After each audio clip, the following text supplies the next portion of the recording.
So we have seen that the situation for magnetic field lines is completely different from electric field lines, as we have seen in the figures 5.3a, that means for a bar magnet, and figure 5.3c, which is for an electric dipole. The net magnetic flux is 0 for both the surfaces for a bar magnet, that we have seen, and it is true for any closed surface. But what was the case for electric charge? So if the charge is enclosed by that closed surface, the electric field lines either going only outside or coming inside if the negative charge is enclosed by the surface.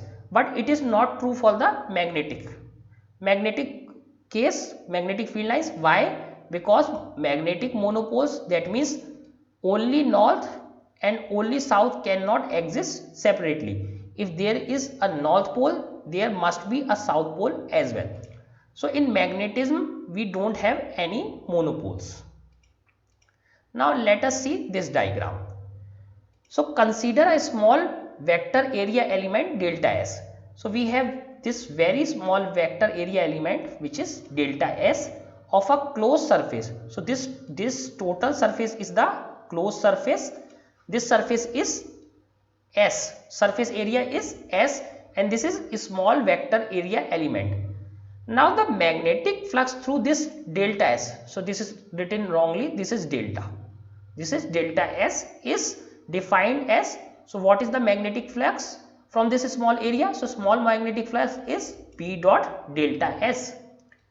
So small magnetic flux is equal to B dot delta S. This is a dot product where B is the field. So what is B? B is the magnetic field. So here you can see this is the magnetic field at delta S. So this is B is the magnetic field at delta S. We divide S into many small area elements and calculate the individual flux through each of them. Then total net flux phi B is, so how do we calculate phi B? Phi B total flux, we simply do summation for all of them, all B dot delta S. If we do summation, that means if there are many of this kind of small elements and we do the summation, so we get the total flux. Now what would be that total flux? What would be that total flux? That total flux must be 0. We have seen that for magnetic field this flux is 0. There is no net flux. Flux going inside is equal to flux coming out. So there is no net flux. So here summation they have represented by all, that means we have taken all small delta S areas where all stands for all area elements delta S. Compare this with the Gauss law of electrostatics. So if we compare with the Gauss law of electrostatics, so what we had there, E dot delta S is equal to Q upon epsilon naught, where Q is the electric charge enclosed by the surface. So here we have Q upon epsilon naught, here we have 0. So let me write this way. So phi E total flux in electrostatic is Q upon epsilon naught, and total flux in magnetic field is simply 0. Here it is, this is E dot delta S. Here it is sigma B dot delta S. Only E is changed by B, but we have seen that net flux for a magnetic field case is always 0. So what is the meaning of this?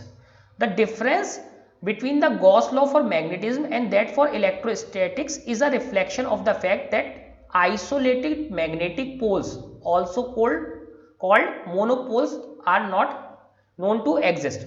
So again they are saying the same thing that what I have already told, that magnetic monopoles, that means single north or single south, does not exist. They always exist in a couple, in a couple. That means if there is north pole, there must be south pole as well. There are no sources or sinks of B. Similar to this, if we have a positive charge, this positive charge is source of E and this negative charge is sink of E, that means electric field. But here we don't have sources or sinks of magnetic field. The simplest magnetic element is a dipole or a current loop. All magnetic phenomena can be explained in terms of an arrangement of dipole or current loops. So they are saying that all the magnetism can be explained by simple current loops or dipoles. Thus, Gauss law for magnetism is the net magnetic flux through any closed surface is 0. This is true for magnetic flux. That means phi B is 0 while phi E is equal to Q upon epsilon naught. So, for electric flux, this is Q upon epsilon naught. For magnetic flux, it is 0. Now, let us see example 5.6. Many of the diagrams given below show magnetic field lines. So, magnetic field lines are shown here. Thick lines in the figure wrongly. So, some lines are shown here wrongly. Point out what is wrong with them. So, magnetic lines are shown. So, these are shown wrongly. Point out what is wrong with them. Some of them may describe electrostatic fields lines correctly. Point out which ones. So, in the next figure, magnetic field lines are shown by thick lines, but they are wrong. So, we have to tell what is wrong with them, and some of them is instead of magnetic field lines, they are electrostatic field lines, but they are correct. So, we have to point out which one are those electrostatic field lines and what is the problem. So, let us see all of this. So, figure A, so everything is going outward here. If we see here, this is E diagram, this is empty space B, this is for a case similar to toroid, this is a similar case for an electric dipole, this is a kind of a bar magnet kind of a structure, and this is a solenoid. So, read all of them on your own. It is quite easy. It is very easy. So, let us discuss few of them. First one A is wrong. So, first one A is wrong. Why this one is wrong? Because magnetic field lines are going only outside, not coming inside. So, here a straight long conductor is shown, but magnetic field lines for a straight long conductor is not like this.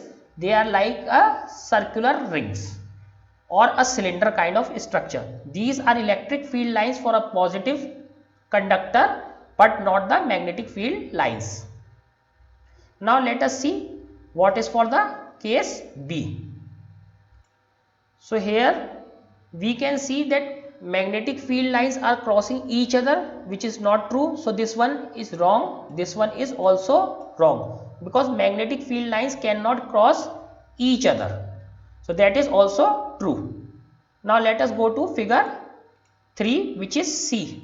That means this toroid kind of structure. For this case of toroid, so we can see the wire is moving like this and the magnetic field lines are shown in circle, and this figure is completely true that only inside the toroid we have the magnetic field, not here, not here. So, this figure is completely true. This is correct. This is not wrong. This is completely correct. Now, with figure D, what is the problem with this? This is also wrong, because inside the long solenoid these lines can be straight, but as soon as they come out they will spread. So, we have previously seen they must spread, and also when they are going inside they must converge. So, outside this must be spreading, and when this end when they are entering they must converge. So this is wrong with this figure. So this figure is wrong. Till now we have find only one figure right, which is C. Let us see figure E. So this one is figure E.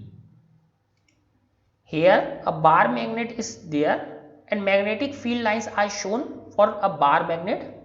All these magnetic field lines are shown correctly.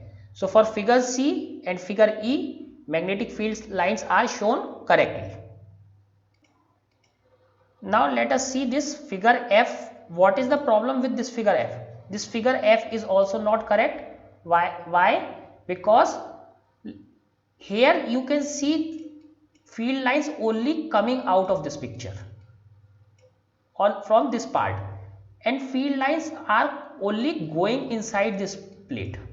So here all the field lines are going to this plate and field lines are only coming out of this plate, which is wrong. They are not forming a closed loop. This is, if we put here as positive, if we put here as negative, these are representing electric field lines, not the magnetic field lines. So this is also incorrect. Now the last one, if we see here, so this is north side, this is south side.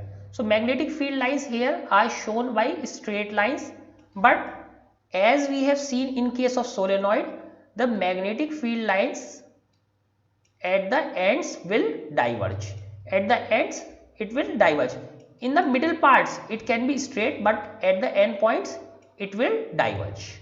So this is the problem with this diagram. So this is also wrong. For more details you can read more about the solution.